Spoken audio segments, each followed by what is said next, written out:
दोनों नालायक राजकुमारों की जोड़ी जो है कांग्रेस और राजद को खत्म कर चुकी है। ये दोनों नालायक राजकुमार हैं। विपक्ष को अगर मजबूत होना है तो लालू के नालायक लाल को नेता विपक्ष के पद से तुरंत हटाए विपक्ष। तेजस्वी यादव की अपनी बहन है ना रोहिणी, उन्होंने क्या कहा कि गिद्धों से सावधान। गिद्ध कहाँ आते हैं? गिद्ध मुर्दा लाश पे आते हैं। यानी रोहिणी भी इस बात को मान रही है कि राजद अब राजनीतिक रूप से एक मुर्दा लाश हो गई, कि नेता विपक्ष रहने के लायक तेजस्वी यादव हैं या नहीं है। क्योंकि जो व्यक्ति राज्यपाल के अभिभाषण और नई सरकार बनने के बाद पहले सत्र में भी मौजूद नहीं हो सकता है, उसके पास तो मौलिक अधिकार ही नहीं है नेता बनने का। नेता विपक्ष के पद से तेजस्वी यादव को सबसे पहले राष्ट्रीय जनता दल और विपक्ष हटाए। जो दोषी होंगे चाहे वो कितने भी रसूखदार क्यों ना हो, उनको छोड़ा नहीं जाएगा। इस तरह की नृशंस कुकृत को अंजाम देने वाले जो दरिंदे हैं वो इस समाज में रहने लायक नहीं है। उनके कारण पूरा समाज बदनाम होता है। ऐसे दरिंदों को हम ढूंढ करके उन्हें ऐसी सजा देंगे कि आगे से कोई इस तरह की बात सोचने में भी उसकी रूह कांपेगी, और ये जरूरी है। मेरे साथ बात करने के लिए बीजेपी के प्रवक्ता केश कुंडल जी है। सर, जिस तरह से जहानाबाद की लड़की के हॉस्टल में हो जाती है और उनका परिवार वाला को भी आरोप है कि बचाया जा रहा है प्रशासन के द्वारा। ये बहुत ही नृशंस घटना है ये, और कुछ ऐसी चीज़ें सामने आई, इसीलिए सरकार ने एसआईटी का गठन कर दिया है। SIT day to day basis पे रिपोर्ट करेगी, और जो रेंज के आईजी हैं, जोनल आईजी साहब को ये जिम्मेदारी दी गई है कि वो एसआईटी की रोज़ की गतिविधि पे ध्यान रखें और मामले की तह तक पहुँचें। पटना पुलिस या जो संबंधित अधिकारी, उनकी बातों में लगता है कि कुछ विरोधाभास है।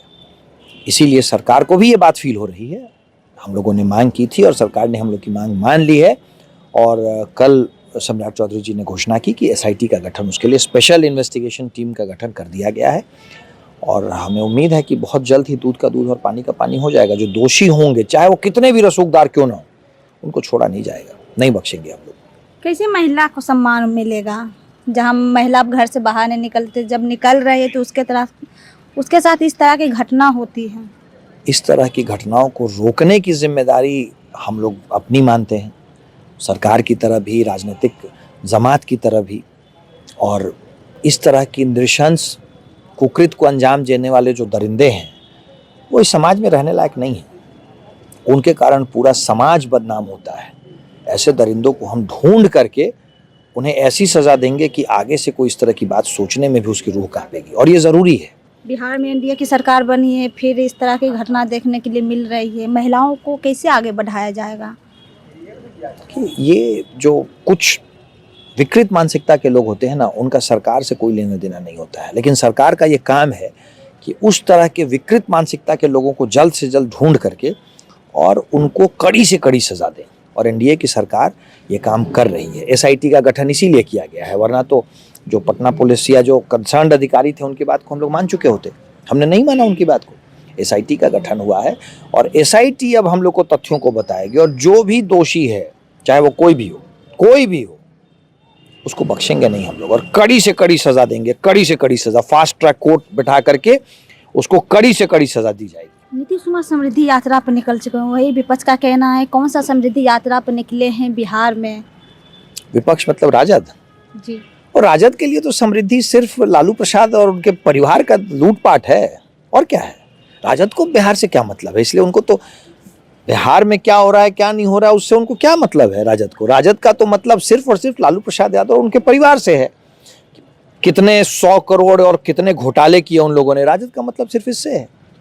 तेजस्वी यादव संसदीय दल के साथ बैठक कर रहे हैं। एक तब नीतीश कुमार यात्रा पर निकले हैं।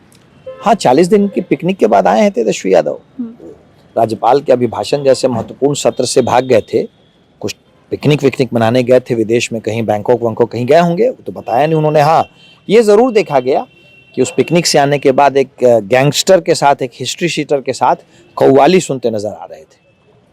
कोई गुरफान अहमद, पता नहीं क्या नाम है, उसके साथ पहाड़ों में कव्वाली सुनते नजर आ, और उसके बाद बिहार फिर से अवतरित हुए हैं। तो पहले तो वो इस बात पे चिंतन करें कि नेता विपक्ष रहने के लायक तेजस्वी यादव हैं या नहीं है। क्योंकि जो व्यक्ति राज्यपाल के अभिभाषण और नई सरकार बनने के बाद पहले सत्र में भी मौजूद नहीं हो सकता है, उसके पास तो मौलिक अधिकार ही नहीं है नेता बनने का। नेता विपक्ष के पद से तेजस्वी यादव को सबसे पहले राष्ट्रीय जनता दल और विपक्ष हटाए, उसके बाद कुछ बात करनी चाहिए उन्हें। विपक्ष का कहना भी है कि विपक्ष को कमजोर करने के लिए ईडी का छापा दिया जाता है, इस तरह का। विपक्ष की सबसे बड़ी कमजोरी तो नेता विपक्ष खुद है। विपक्ष को अगर मजबूत होना है तो लालू के नालायक लाल को नेता विपक्ष के पद से तुरंत हटाए विपक्ष। ये मेरी सलाह है विपक्ष को। आप नालायक उनको बोल रहे हैं। भाई नालायक है ही ना, नालायक तो है ना तेजस्वी यादव। लालू प्रसाद यादव का एक पूरा साम्राज्य था। राजकुमार तो वो जन्म से हो गए थे, चूंकि लालू के यहाँ जन्म ले लिए थे, लेकिन उस पूरे साम्राज्य को खत्म कर दिया तेजस्वी यादव ने, जैसे राहुल गांधी ने पूरी कांग्रेस को खत्म कर दिया। तो ये दोनों नालायक राजकुमारों की जोड़ी जो है कांग्रेस और राजद को खत्म कर चुकी है। ये दोनों नालायक राजकुमार हैं। किस आधार पर उनको इस तरह की भाषा का प्रयोग कर रहे हैं? इसी आधार पर ट्रम्प आप भी चल समझ लें इस बात को, आप इस बात को समझ लें, खुद समझ लें कि जो दल, जो ताकत इन दोनों के हाथ में आई थी वो घट के कहाँ चली गई है। गांधी जी का सपना था कांग्रेस खत्म हो जानी चाहिए। कांग्रेस, गांधी जी का वो सपना राहुल गांधी ने पूरा कर दिया, और यहाँ राष्ट्रीय जनता दल लगभग खत्म होने के कगार पे है। भाई तेजस्वी यादव की अपनी बहन है ना रोहिणी, उन्होंने क्या कहा कि गिद्धों से सावधान। गिद्ध कहाँ आते हैं? गिद्ध मुर्दा लाश पे आते हैं। यानी रोहिणी भी इस बात को मान रही है कि राजद अब राजनीतिक रूप से एक मुर्दा लाश हो गई। तेजस्वी यादव को एक बड़ी पार्टी मिली और जो आज के दिन में मुर्दा लाश हो गई है। राजद 2 खत्म दिन हो के चुका बाद है। बोलेंगे, आपके कार्यकाल को देखेंगे, उसके बाद जवाबदेही आएगी उनकी साइड से। चलिए 100 दिन भी देख लेते हैं। 40-45 दिन तो पिकनिक पे ही गुजार दिए उन्होंने। हो सकता है फिर से कोई लंबी पिकनिक की तैयारी हो, इसलिए 100 दिन उन्होंने कह दिया हो। बहुत बहुत धन्यवाद मेरे साथ बातचीत करने के लिए। बीजेपी प्रवक्ता कृष्ण कुंटल जी थे। बाकी इस पूरी बातचीत पर आपकी क्या राय कमेंट बॉक्स में जरूर बताइएगा। धन्यवाद।